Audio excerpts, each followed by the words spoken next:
वाले, लेकिन रावण के पलंग अनेक कोने वाले होते थे और उन पलंगों के नीचे नवग्रहों को बंदी बना के रखा था। जितने भी खंबे थे सबको बंदी बना के रखा था रावण ने। और रावण महाराज जब अपनी सभा में आता तो सारे देवता ऐसे खड़े होते, कर जोरे सुर दिसप विनीता।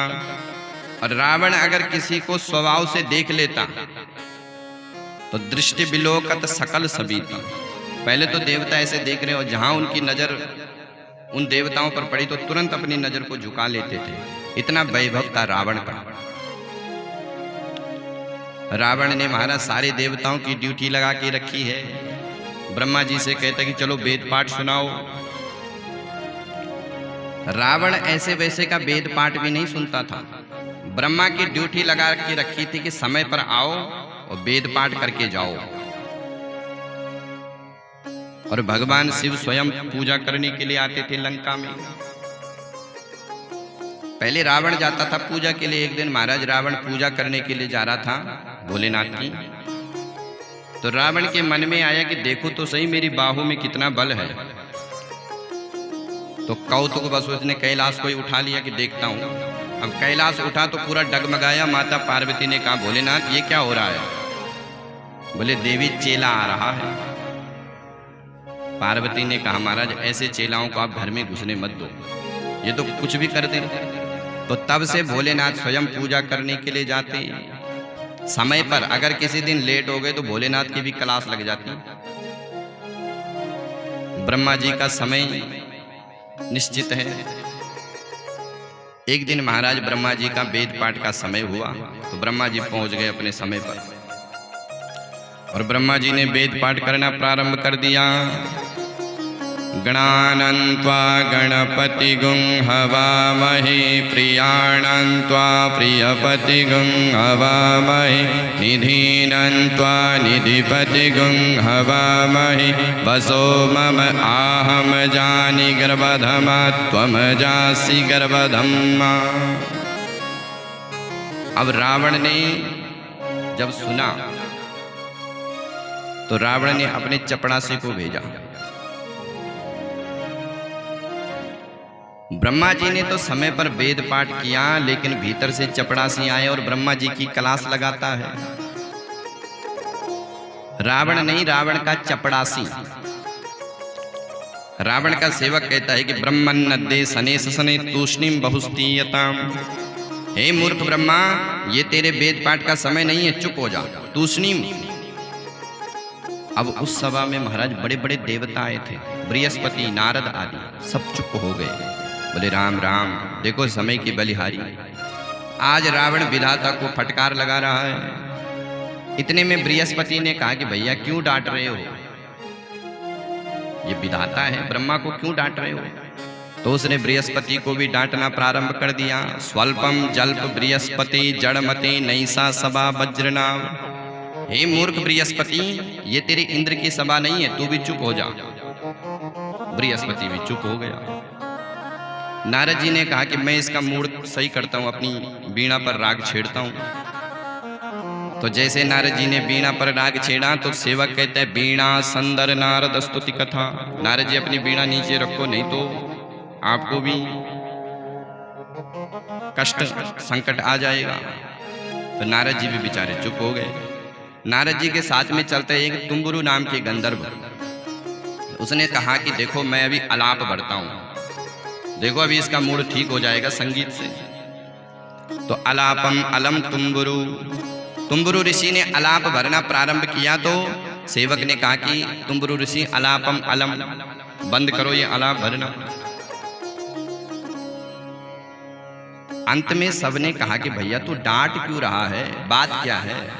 तो अंत में कहता है सीता अल्लक भल्लक भग्न हृदयो स्वस्थो न लंकेश्वर।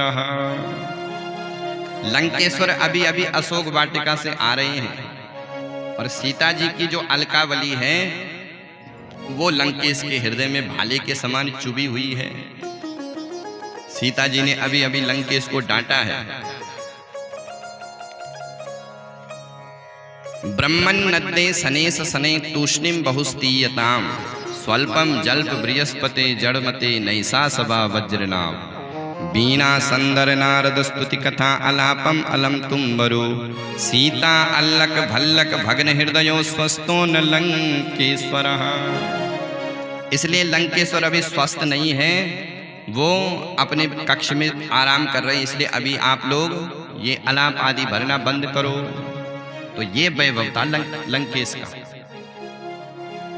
और लंकापति रावण कोई ऐसा वैसा नहीं था महाराज, बड़ा विद्वान था,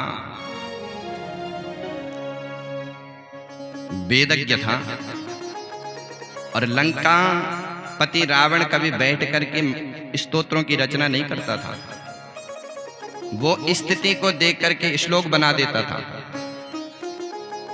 एकदम स्वरूप देखेगा और तुरंत श्लोक का निर्माण कर देगा। एक बार रावण कैलाश में शाम के समय दर्शन के लिए गया भोले बाबा का। शाम का समय है,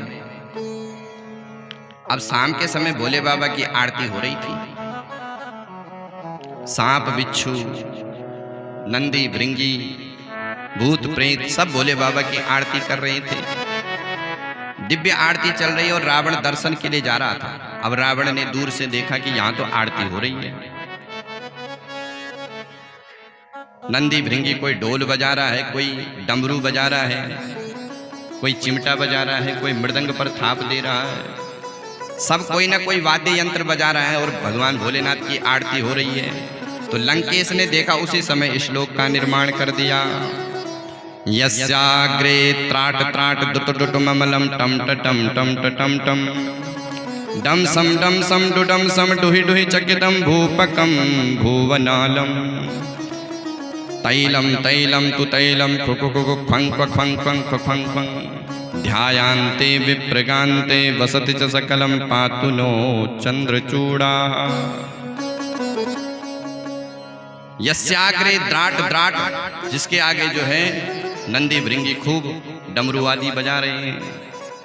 डम सम डुडम सम डुहि डुहि चकितम भूपकम भुवनालम, कोई ढोल बजा रहा है, कोई तबला बजा रहा है, कोई चिमटा बजा रहा है। सांप बिच्छू खुम खुम की आवाज कर रहे, बंदर खौ खौ की आवाज कर रहे हैं। तो रावण बड़ा दिव्य ज्ञाता था महाराज, लेकिन रावण की एक ही कमी थी कि उसकी जो दृष्टि थी वो दोषमयी थी, उसकी दृष्टि शुद्ध नहीं थी। और रावण देवताओं से द्वेष करता था, ब्राह्मणों से द्वेष करता था। जेहि जेहि गांव धेनु सुर बसई नगर गांवपुर आग लगावे। रावण ने जब अपना आतंक फैलाया तो सबसे पहले रावण ने ब्राह्मणों को ताड़ना दी, ब्राह्मणों पर उसने अपना टारगेट किया। क्यों? बोले ब्राह्मण नहीं होंगे तो वेद की रक्षा नहीं होगी, और वेद नहीं होंगे तो धर्म नहीं होंगे।